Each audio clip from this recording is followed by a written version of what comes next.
বলবে, আর সবাই দৌড়াইবে, কেউ কাউকে চিনবে না। আল্লাহ রাব্বুল আলামিন কোরআনুল কারীমের মধ্যে বলেন, ইয়াউমা লা ইয়ানফাউ মালুন ওয়ালা বানুন, আপন কলিজার টুকরা সন্তানটাও বাবাকে চিনবে না, কলিজার টুকরা সন্তানটা মাকে চিনবে না। মায়ের একটা নেকির অভাব, মা দৌড়াইবে দৌড়াইবে, আদরের কলিজার টুকরা সন্তানের সাথে সাক্ষাৎ হয়ে যাবে, আর বলবে, আমার আদরের কলিজার টুকরা, একটা মাত্র নেকির অভাবের বাবা আমি জাহান্নামী হয়ে যাচ্ছি, একটা মাত্র নেকির প্রয়োজন, একটা নেকি দাও না রে বাবা। সন্তান কলিজার টুকরা মাকে ডাক দিয়া বলবে, মা বলে দুনিয়ার বুকে তো আমার কেউই ছিল না। মার পরিচয় দিবে না, সন্তান বাবার পরিচয় দিবে না, বাবা সন্তানের পরিচয় দিবে না। ওই সূর্যটা মাথার যখন কাছে চলে আসবে, মাথার কুলিটা ফটফট করে ভাঙ্গিয়ে যাইবে, চৌচির হয়ে যাইবে, আর ওই মগজগুলা গলিয়া গলিয়া শরীর বায়া বায়া পড়বে, মানুষগুলা ছুটাছুটি করবে। আমার আপনার নবীজি ইয়া নাফসি ইয়া নাফসি বলবে না, বরং আমার আপনার নবী শুধু ইয়া উম্মতি, আমার উম্মতের কি হবে, আমার উম্মতের কি হবে। একবার ফুলসিরাতের কিনারায় আমার আপনার নবী দৌড়াইবেন, একবার জাহান্নামের কিনারাও দৌড়াইবেন, কোন উম্মত যেন জাহান্নামে না যায়। আমার আপনার ওই নবীজি এখনো ওই মদিনার বুকে শুয়া শুয়া উম্মতের জন্য কান্না করে। এই জন্য ভাইরা আমার, ওই নবীর ইশক নিয়া, ওই নবীর মোহাব্বত নিয়া, নবীর জন্য নিজের জীবনটা উৎসর্গ করে দেই, 5 ওয়াক্ত নামাজি হয়ে যায়। আর কয়দিন আমরা বাঁচব? এই তো 40-50 বছরের জিন্দেগি, এরপরে তো মালাকুল মাউত আজরাইল হাজির হয়ে যাইবে, আর বাঁচার কোনো সুযোগ থাকবে না। আপনার বাবা বাঁচিয়া নাই, আপনার নানা বাঁচিয়া নাই, আপনার মা বাঁচিয়া নাই, আপনিও একদিন থাকবেন না। আজকে এই বাড়ির দিকে তাকা, মানুষকে দেখা দেখা বাড়ির দিকে এরকম আঙ্গুল দিয়া বলো এই বাড়ি আমার, জমির দিকে তাকা তাকা মানুষকে বলো এই জমি আমার। তোমার বাবাও একদিন বলেছিল এই জমি আমার, এই বাড়ি আমার, এই গাড়ি আমার। তোমার বাবা আজকে বাঁচিয়া নাই, তুমিও একদিন বাঁচিয়া থাকতে পারবে না রে বাবা। ওই কবরে যাওয়ার আগে কবরের প্রস্তুতি নাও, কিছুক্ষণের জন্য সকলে চক্ষু দুইটা বন্ধ করিয়া নেই। বড়রা বলেন, মুতু ক্বাবলা আন তামুতু, মরার আগে মরার ভান ধর, মরার আগে মরার ভান ধর। এখন মনে করেন হঠাৎ করে আপনার চক্ষু দুইটা আপনি বন্ধ করলেন, চক্ষু দুইটা বন্ধ করবার পর ডান পাশে কে, বাম পাশে কে, পিছনে কে, সামনে কে, কে বক্তা সাহেব, কে সভাপতি, কে প্রধান অতিথি, কাউকেও দেখা যায় না। কিছুক্ষণ পর হয়তো চাইলে চক্ষু দুইটা খুলতে পারবেন, এই অন্ধকার কাটিয়ে আলো দেখতে পারবেন।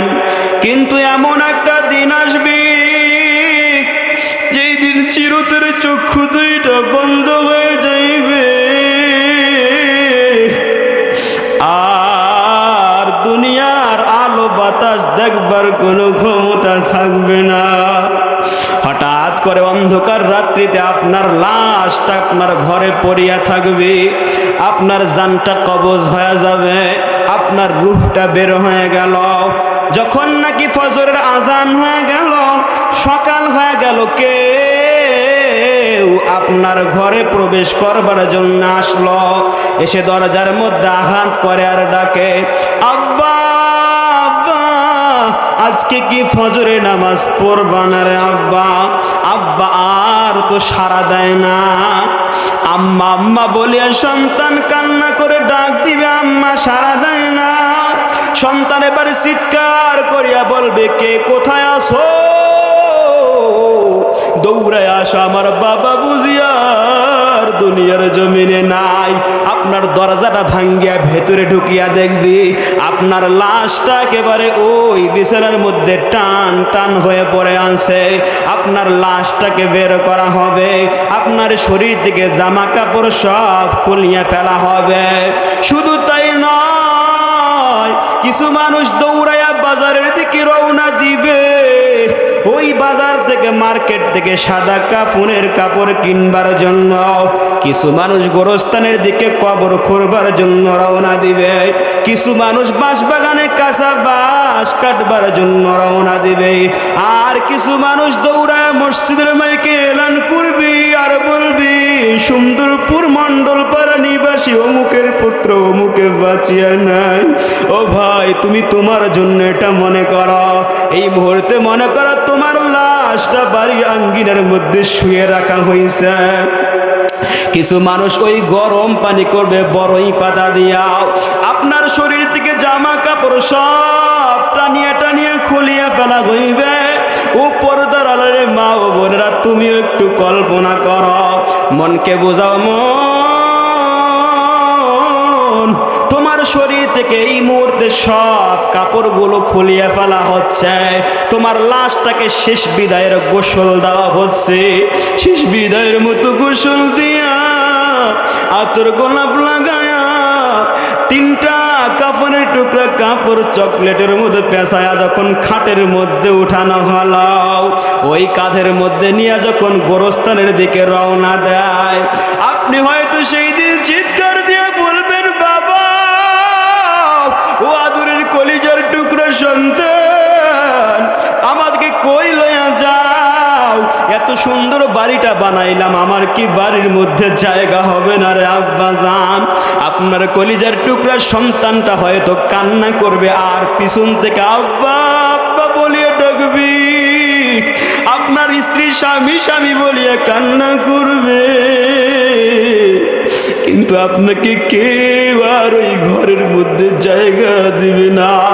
গোরস্থানের মধ্যে নিয়ে কবরের পাশে নিয়ে ওই কবরের মধ্যে দুইজন নামিয়া আপনার লাশটাকে যখন নামাইবে, আপনি মনে মনে হয়তো ভাববেন যে দুইজন নামছে ওই দুইজন আপনার কবরের সঙ্গী সাথী হয়ে যাইবে, কিন্তু আপনার লাশটা রাখার পরে ওই দুইজন যখন লাফ দিয়ে উঠবে রে বাবা, আপনি ওই দিন চিৎকার করবেন, এ আমাকে রেখে কোথায় যা।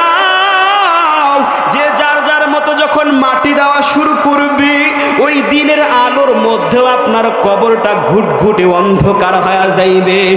এরপরে যখন রাত হয়ে যাইবে, যে যার যার মতো বাড়িতে চলে আসবে, আপনার আদরের কলিজার টুকরা সন্তানটা কিছুক্ষণের জন্য হয়তো আব্বা আব্বা বলিয়া আপনার কবরের পাশে কান্না করবে, কিন্তু যখন রাত্রি গভীর হয়ে যাইবে, আপনার সন্তানের আপনার কবরের পাশে কান্না করবে না।